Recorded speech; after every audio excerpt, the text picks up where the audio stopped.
Hey, welcome to the second part of Language of Chemistry. In the first video, we looked at elements, mixtures, and compounds. Then we also looked at atoms, and we described an atom to be made up of two most important parts. The first one is the nucleus, which is the center of an atom, and we discussed the particles that are inside an atom. Then outside the nucleus, there are what are called shells. So in this video, we're going to concentrate on shells. Once we get done with shells, we're going to learn about a certain behavior that electrons do that are in the shells that results in an atom turning into what is called an ion. So once we start ions, we're going to finish up this this lesson with an introduction into the most important tool in chemistry called the periodic table. Let's get started. So this is how an atom looks. So at the center we have the nucleus. Then outside the nucleus we have got these which are called shells. So this, and this. So these shells are given names, and the way they are named according to the alphabet, starting from the letter K going upwards.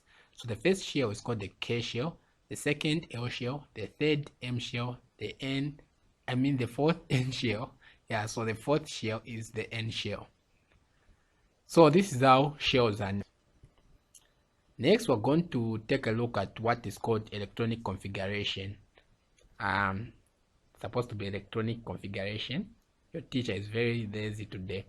So anyway, electronic configuration. So electronic configuration is the arrangement of electrons in shells of atoms. So how electrons are arranged in a shell or in shells, that's what electronic configuration is. So the maximum number of electrons in a shell is given by the formula 2n squared. So each shell can accommodate a certain number of electrons. The number of electrons that the first shell can accommodate is different from the number of electrons the second shell can accommodate. So the maximum number the maximum number of electrons a shell can accommodate is given by the formula 2n squared. So I expect you to use this formula once, then you're going to master the maximum number of electrons that can be in the K, L, and M shells. So for the K shell, N is 1. So N is the position of a shell from the nucleus. So the K shell is the first shell. So from the nucleus, it is the first shell. Therefore, N is 1. So for N equals 1, then the formula 2n squared. So for those who are not good with mathematics, a number and a letter combined like this, it means in between there is multiplication. So this is 2 times n squared. So we can replace n with 1 because our n for the K shell is 1. So we're going to have 2 times 1 squared. 1 squared means 1 times 1. So we're going to have this 2 times 1 times 1. We're going to get 2 electrons as the maximum number that can be in the K shell. The next shell, L shell, has N2 since it's the second shell from the nucleus. So applying the formula 2n squared, it's going to be 2 times 2 squared. 2 times 2 squared is just the same as 2 times 2 times 2, which is going to give us 8 electrons. So the maximum number of electrons that the L shell, the second shell, can accommodate is 8. What about the M shell? N is 3. If we apply the same, we're going to get 2 times 3 squared, then 2 times 3 times 3, which is going to give us 18 electrons.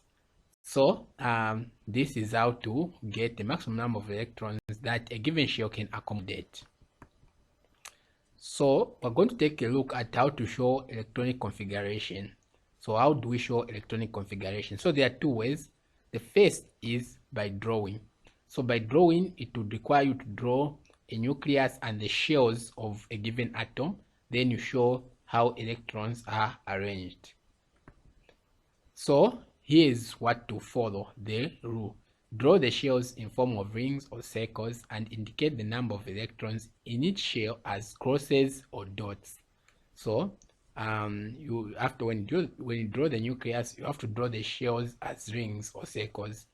Then in each of the shells, you are going to indicate or to represent the electrons by a cross or a dot. So let's take a look at this nuclide, choline. So chlorine is made up of, has got the mass number 35 and the atomic number 17, or the proton number 17. So how many electrons does chlorine have? How do we tell that? So remember, the number of protons inside the shell of an atom is equal to the number of electrons. Sorry, let me say that. The number of protons inside the nucleus of an atom is equal to the number of electrons in the shells of an atom. So if this is 17, it means the number of electrons is also 17. So you can be using this number to tell how many electrons are in a given shell, or are in a given atom, sorry. So our chlorine here has got 17 electrons. So how are these electrons arranged? That's what we're trying to do by drawing, or representing the electronic configuration by drawing. So the first thing that we do is we draw the nucleus. Then outside the nucleus, we draw our first shell. So out of 17, our first shell can only accommodate the maximum number of 2 electrons. So we're going to add the 2 electrons. So out of our 17, we've added the 2 electrons in the first shell. After that, so from our 17, we have remained with 15 because 2 have been added to the first shell. So we're going to draw the second shell. How many electrons can the second shell accommodate? So remember our formula, 2n squared. Second shell is 2. And if you remember what we calculated that the second shell can accommodate the maximum of 8 electrons. So from 15, we're going to remove 8 and we're going to put them in the second shell. Excuse me. So 8 electrons. So there's one thing that you need to, it's just one of those things that makes chemistry that you have to do because you are studying chemistry. So when you're putting electrons in the shell, try to put them in the pairs of 2. So always try to put them in the pairs of 2. Why? Electrons have a tendency of staying in pairs. They're like, I don't know, they're like people, a husband and wife, always tend to be 2. So even electrons, they like to be in pairs, just like this. So even these 8 that we're going to put here, we're going to put them in pairs. So we're going to have this, we're going to have this, we're going to have this, and we're going to have this. So we have 1, 2, 3, 4, 5, 6, 7, 8. 8 electrons. Next, out of 15, we have removed 8. So how many have we remained with? 15 minus 8, it's 7. So we have remained with 7 electrons. So these 7 electrons we're going to put in the next shell. So the next shell, which is the M shell, can accommodate the maximum of 18 electrons. The maximum of 18 electrons. So we have 7. So these 7 we can just put them because the maximum that this can accommodate is 18. So these 7 we can just put them. In the next few seconds, we're going to learn some bad behavior of this M shell. But for now, you can just put 7. So try to put them in pairs. Of course, since it's 7, so there will be 1 which is going to be lonely. So we have these 2, we have this, and this lonely one here. So we have 2, 2, 2, which is 6, plus 1, 7. So this one, which is lonely, is usually called a lone pair, or a lone electron. Meaning that this one is alone, doesn't have a friend, and you're going to see the bad behavior of these ones which are alone later. So another way to show electronic configurations by writing.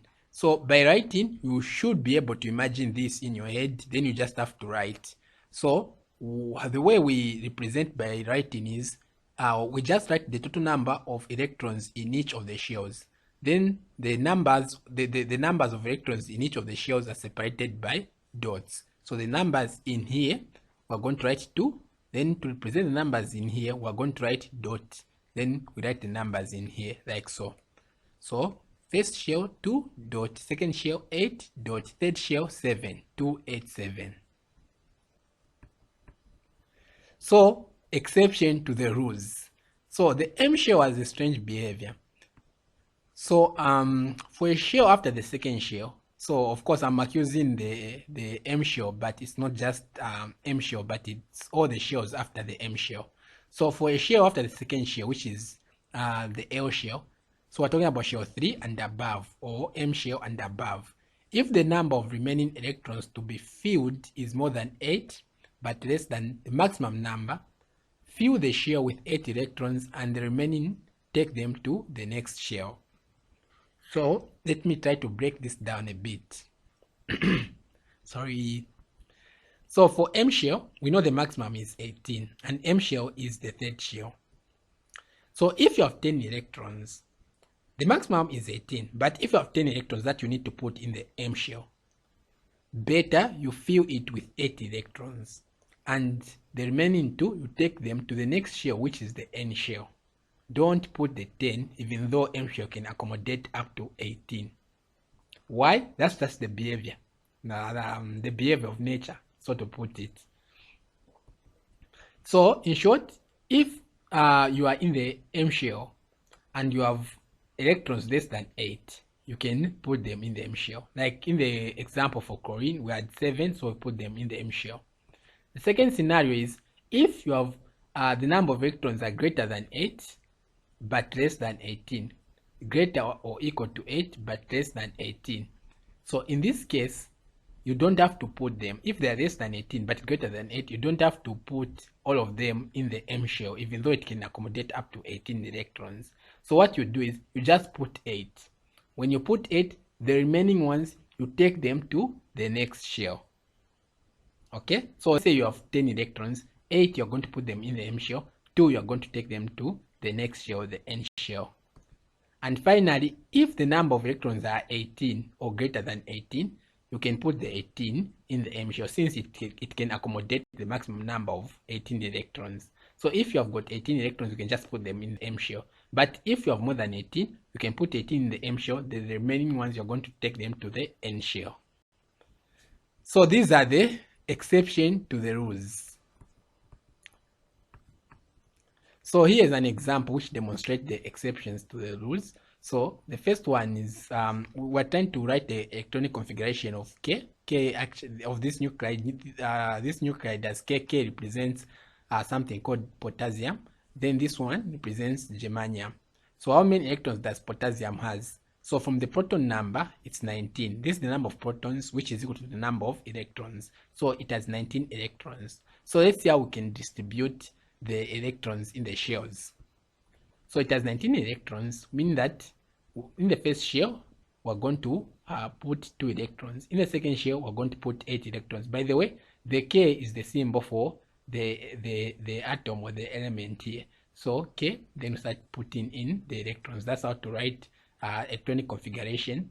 That's how to represent electronic configuration by writing. I forgot to mention this, but I put the symbol here. Then you start distributing your electrons.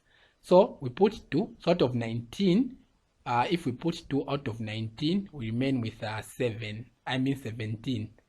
Then we put 8. So out of 17, if we put 8, we're going to remain with 9, if mathematics serves me well. So we're going to remain with 9. So what's going to happen to the next shell? So the next shell can accommodate the maximum of 18 electrons.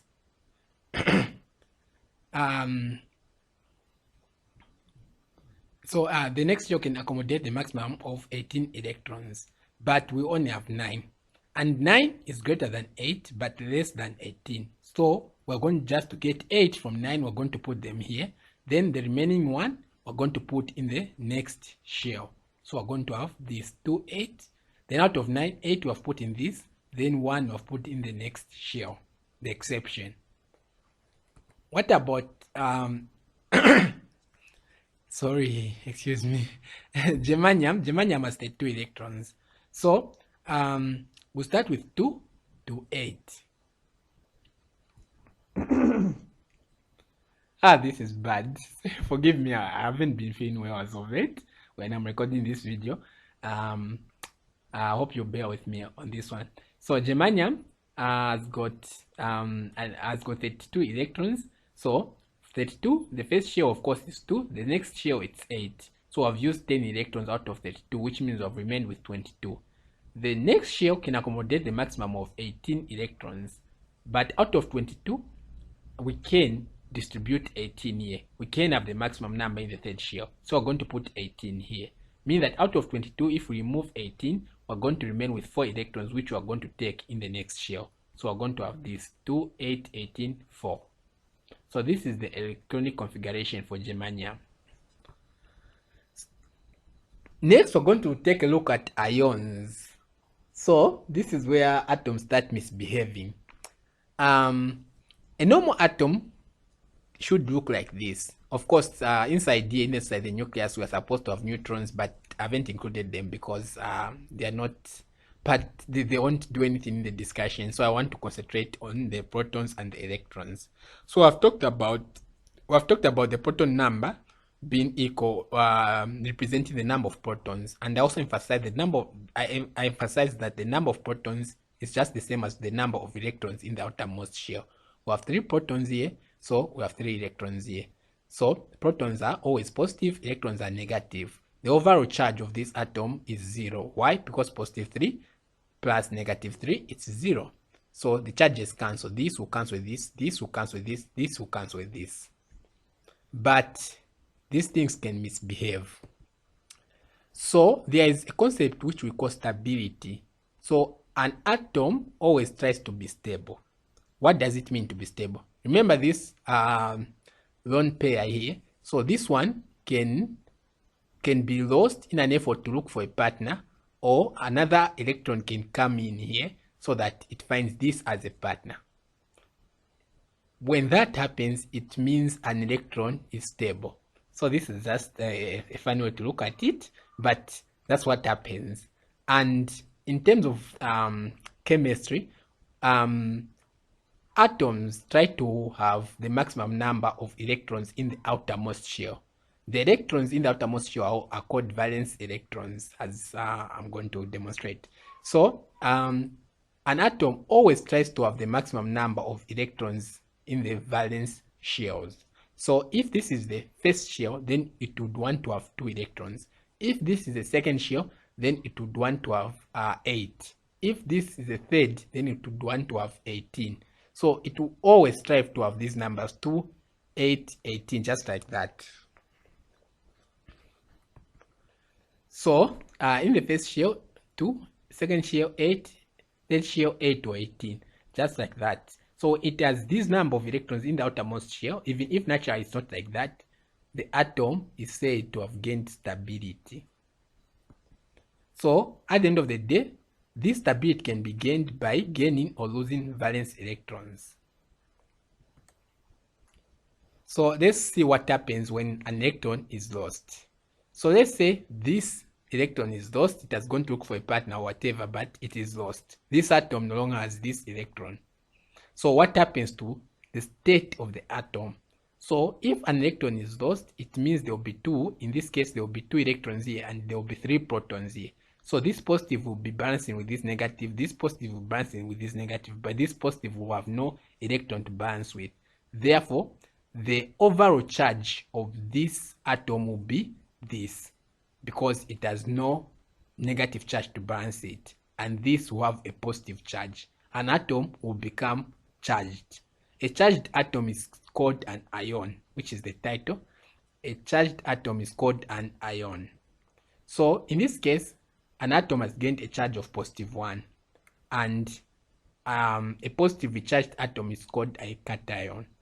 So an ion which is positive, it's called a cation.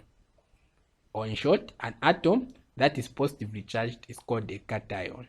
So if a question comes where they ask you the definition of a cation, so the easiest way to remember is to how you write cation. So the T can also be written like a positive, a plus sign, so you can remember that, okay, cation is for positive charged atom. So if this was potassium with a symbol K, then to show that it has lost one electron or it's positively charged, we just write +1, show that it is positively charged. And from here, you should be able to tell that it has lost 1 electron. That's why it's positively charged. What if this, we take this back, then what if it gains an electron? So if it gains an electron, this and this will balance with this, this and this will balance with this, this and this will balance with this. Then this one will have no proton to balance with. Therefore, the overall charge of this atom is going to be negative. And this atom will have a charge of -1. And an ion that is negatively charged is called anion. I like this part. An ion that is negatively charged is called an ion. Yeah, yeah. So anion means an ion that is negatively charged, or an atom that has gained an electron, or an atom that has a charge of a negative. It's called an ion. So again, to remember, you can use this N, which you can use to stand for negative. So there are two types of ions: positively charged ions called cations, and negatively charged ions called anions. So if this was chlorine, for example, the symbol for chlorine is Cl. So since it has a charge of -1, we can write -1 here, and this will show that it has gained 1 electron. Finally, we'll take a look at the most important tool in chemistry called the periodic table. So the periodic table is a chart of elements placed according to the order of increasing atomic numbers. So at some point in history, people started coming up with things that made all the material we know. They wanted to know how many types of wood are there, what makes up wood, how many types of metals are there, what makes up metals, how many types of air are there, what makes up air, all those things, everything that makes up what we know, what we see, what we smell. They wanted to have a record to know them. So they created a chart which was called the periodic table. So this is the periodic table. So this is just an introduction to the periodic table. We're going to start this in details. So these are the known elements, or each of them is called an element, by the way. These are the known elements. So everything that there is made of these. For now, these are the things that we know. By for now, I mean other things are still being discovered. We cannot be sure. Anyway, what are the many parts of the periodic table? So the first part is, or the first feature, the columns. So these columns are called groups. So the first column is called group 1, the second group 2, then here we skip for reasons that I will explain later. The third is called group 3, group 4, group 5, group 6, group 7, and the last one is called group 0 or group 8. So that's the first feature. Then the second feature is the rows. So this table has got rows starting from this one. Actually, this is the first row here. Then we'll have the second row here, third row, fourth row, just like that. So there are 7 rows: first, second, third, fourth, fifth, sixth, seventh. There are 7 rows and 8 columns. So the rows are called periods. So a periodic table has 7 periods and it has got 8 groups. So one thing we're going to learn about groups and periods is, we'll start with groups. Elements in the same group have got the same number of electrons in the outermost shell, or elements in the same group have the same valence electrons, have the same number of valence electrons. Elements in group 1 have got 1 electron, so all these have got 1 electron in the outermost shell. Elements in group 2 have got 2 electrons. Elements in group 3 have got 3 electrons. Elements in group 4 have got 4 electrons, just like that. Of course, for the last ones, the group 0, group 8, it's not all of them that have got 8 electrons in the outermost shell. For example, this one has an atomic number of 2. I don't know if you can see here, but its atomic number, proton number, is 2. So mean that it has got 2 electrons in the outermost shell, and it only has 1 shell. Since the total number of electrons is 2, mean that these 2 are filling the first shell only. So 2 means it is stable because it is the maximum number of electrons in the outermost shell. So these ones have the maximum number possible in their outermost shell. For example, this other one, neon, has got 10 electrons. It has got a proton number of 10, meaning that it has got 10 electrons in the outermost shell. So 10, how do you distribute them in the electronic configuration? The first shell, you're going to give it 2, meaning that you remain with 8 out of 10. Then the second shell, you're going to give it 8, the maximum number possible in the outermost shell. So this is the behavior of these ones. We're going to start this behavior and you're going to find it interesting. So That's the characteristics of elements in the same group. They have the same number of electrons in the outermost shell.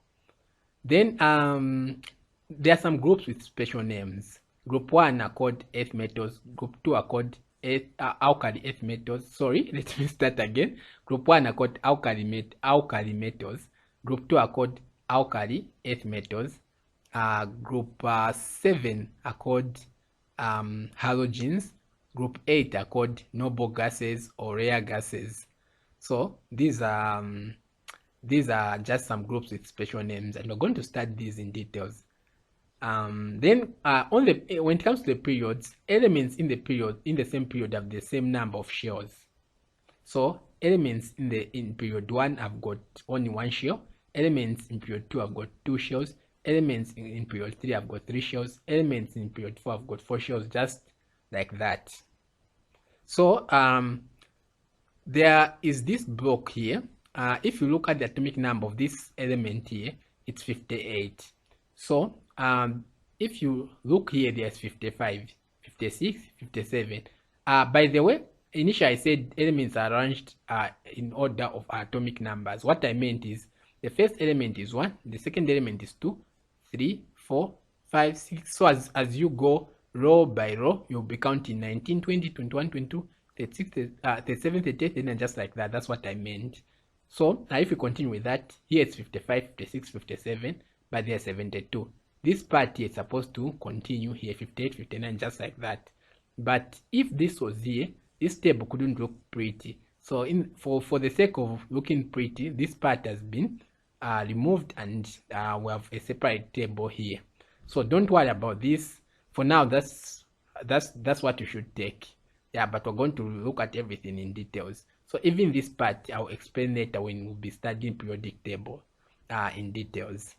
For now, these are the main points to take is elements in the same group have got the same number of electrons in the outermost shell. There are some groups with special names: alkali metals, alkali earth metals, halogens, and noble gases. Then another thing is elements in the same period have the same number of shells. Those are the points that I want you to take from here.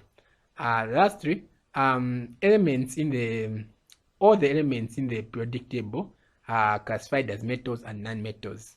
That's the way they are classified in a way. Yeah, so that's one thing to know. Some are called metals, others are called non-metals. But we're going to start that in details also. From here, from today's lesson, what I wanted you to take is the columns are called groups, and elements in the same group have got the same number of electrons in the outermost shell. And also the rows are called periods, and elements in the same period have the same number of shells. So this marks the end of this topic. It was almost 30 minutes. Anyway, we have covered a lot. Anyway, I hope you have enjoyed. Hope you have enjoyed this part of chemistry, which is different from what we did in the introduction to chemistry. Otherwise, happy solving.